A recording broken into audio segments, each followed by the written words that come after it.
is a basic necessity that we can easily take for granted in this country. But now a group of unregulated, potentially toxic chemicals, part of American life for decades, they are being increasingly detected in the water of thousands of... Researchers estimate that more than 200 million Americans in all 50 states could have toxic chemicals in their drinking water.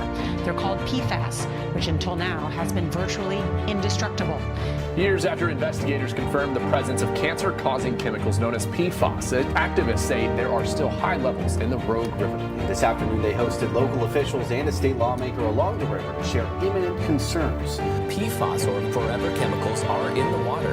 These chemicals are known for their inability to break down in the environment or in people. KXLY's Jordan Smith joins us from the Spokane. Tak begitu harif dengan bahan-bahan kimia ini, kesan dan impaknya. Jadi kita ingin mendapatkan pencerahan dan juga pandangan serta ilmu sedikit tidak titik daripada Profesor. Apakah itu PFAS sebenarnya dan adakah ia berbahaya? PFAS atau dikenali sebagai perfluoroalkyl substances maupun forever chemicals ialah produk berbahaya ciptaan manusia yang melebihi garis panduan terkini dalam bekalan air. Bahan kimia ini sangat berbahaya kerana ia tidak mudah diurai serta boleh didapati di mana-mana produk. Stain resistance in it, fire retardant, popcorn bags, pizza boxes, rain gear, and sleeping bags, food containers, makeup, it's everywhere. Secara sedar atau tidak, banyak kelengkapan seharian yang kita gunakan mengandungi PFAS. Antaranya adalah alatan masak anti lekat, non-stick, produk penjagaan diri seperti sabun, shampoo dan pencuci muka, bekas makanan segera, racun serangga, baju hujan dan lain-lain.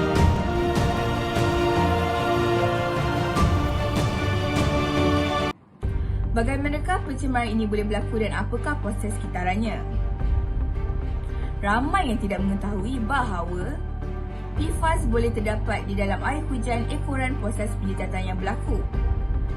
Contohnya, apabila air hujan jatuh ke permukaan bumi, ia akan meresap ke dalam tanah.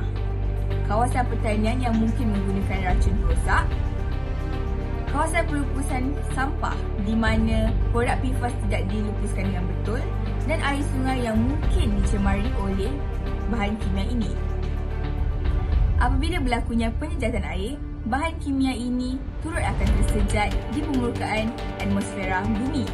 Selain itu, forever chemicals boleh berada dalam atmosfera secara berterusan ekoran sifat dan proses semula jadi yang mengitar kembali bahan itu dari permukaan bumi kepada atmosfera. Kesan negatif akan berlaku jika air hujan jatuh ke permukaan bumi dan mencemari empangan dan sungai yang merupakan sumber bekalan air manusia. Proses filtrasi air akan menjadi lebih rumit walaupun terdapat teknologi pembersihan yang boleh membantu membuang bahan kimia ini. Ia juga memerlukan kos yang tinggi serta analisa yang terperinci yang menggunakan peralatan yang jitu iaitu pada paras part per trillion atau nanogram.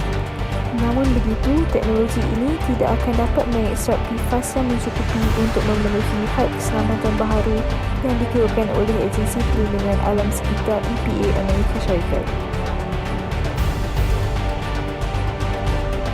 Antara kesan pencemaran PFAS terhadap kesihatan ialah masalah kehamilan dan kelahiran seperti penurunan tahap kesuburan atau peningkatan tekanan darah tinggi terhadap wanita yang hamil. Selain itu, ia juga boleh memberi kesan terhadap perkembangan kanak-kanak seperti berat bayi lahir yang rendah atau tidak normal pada awal iaitu apabila kanak-kanak matang dengan awal yang biasa dan juga pertumbuhan tulang dan otot yang abnormal. Pencemaran PFAS juga boleh meningkatkan risiko terhadap beberapa jenis kanser termasuklah kanser prostat, kanser buah pinggang dan juga kanser hati. Sistem imunisasi badan untuk melawan jangkitan juga akan menjadi lemah, termasuklah mengurangkan tindak balas vaksin dan boleh mengganggu hormon semula jadi badan serta meningkatkan tahap kolesterol. Orang dewasa dan kanak-kanak tertentu mungkin terdedah kepada pencemaran PFAS yang lebih tinggi berbanding dengan orang lain bergantung kepada pekerjaan mereka dan tempat tinggal mereka.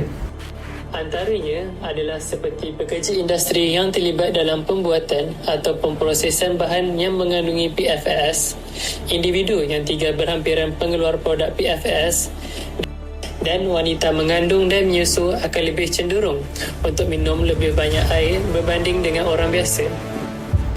Oleh itu, mereka berpotensi untuk terdedah dengan pencemaran PFAS yang lebih tinggi jika PFAS terdapat dalam air minuman mereka. Kanak-kanak yang masih berkembang juga lebih cenderung untuk minum lebih banyak air, makan makanan dalam kuantiti yang lebih banyak berbanding orang dewasa yang boleh meningkatkan tahap pendedahan mereka terhadap PFAS. Kanak-kanak kecil juga gemar memasukkan benda ke dalam mulut mereka yang boleh meningkatkan risiko pendedahan PFAS yang lebih tinggi. Sungai Kim Kim di Pasir Gudang Johor yang pernah mengejutkan negara kerana terjadi pencemaran bahan kimia 2 tahun lalu kembali tercemar. The cleaning up of the Sungai Kim Kim is actually 6.1. Cleaning up itself, you don't count all the movement of the officials. Pada 7 Mac 2019, Sungai Kim Kim Pasir Gudang telah berlaku pembuangan bahan kimia ke dalam sungai. Dan laporan yang dipaparkan, isu ini telah menyebabkan sebanyak 5,000 orang penduduk di Pasir Gudang diancam dengan berbagai-bagai bahan kimia dalam air, udara serta tanah. Sejak isu ini berlaku, pakar-pakar telah memulakan penyiasatan terhadap isu ini. Seperti yang dilaporkan, lebih 2,000 orang penduduk telah dihantar ke hospital akibat bahan toksik yang dibuang ke dalam sungai. Pencemaran ini merisaukan kerana akan merosakkan sistem pernafasan manusia. Demi menyelesaikan masalah ini, pihak kerajaan telah bertindak segera menghantar pakar untuk membuat rawatan terhadap sungai, tanah dan juga udara pada kawasan tersebut supaya ia tidak akan tersebar jauh. Namun, kos yang tinggi telah menjadi halangan kepada rawatan tersebut. Tambahan pula, udara yang bergerak mengikut tiupan angin telah menjadi rawatan lebih mencabar sebab ia dapat dikawal. Untuk membersihkan dan memulihkan kembali air Sungai Kim Kim, ia memerlukan dana sebanyak 6.5 juta ringgit. Persoalannya ialah, siapakah yang akan menanggung? Adakah ini tanggungjawab kerajaan ataupun kilang-kilang tersebut? Kita perlu beringat apakah yang telah kita sumbangkan kepada komuniti untuk memelihara sungai yang merupakan salah satu sumber daripada bekalan air kita. Air merupakan sumber yang sangat penting bagi manusia. Rakyat Malaysia secara perhatiannya menggunakan 200 liter air pada setiap hari secara sedar atau tidak. Pencemaran PFAS terhadap air akan menimbulkan banyak kesan negatif terhadap kesihatan manusia, tumbuhan dan haiwan. Kehidupan tanpa air yang bersih adalah mustahil. Kita sebagai konsumer yang bijak perlu menjadi solusi bagi pencemaran air ini. Berikut merupakan data-data yang telah diambil melalui survei yang telah dilakukan dalam kalangan pelajar dan orang luar. PFAS dalam bekalan air di Melaka.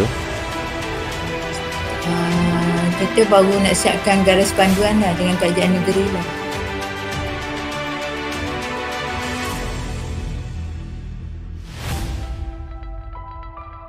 Antara langkah yang boleh dilakukan oleh masyarakat ialah jangan gunakan kuali dan peralatan memasak yang tidak melekat.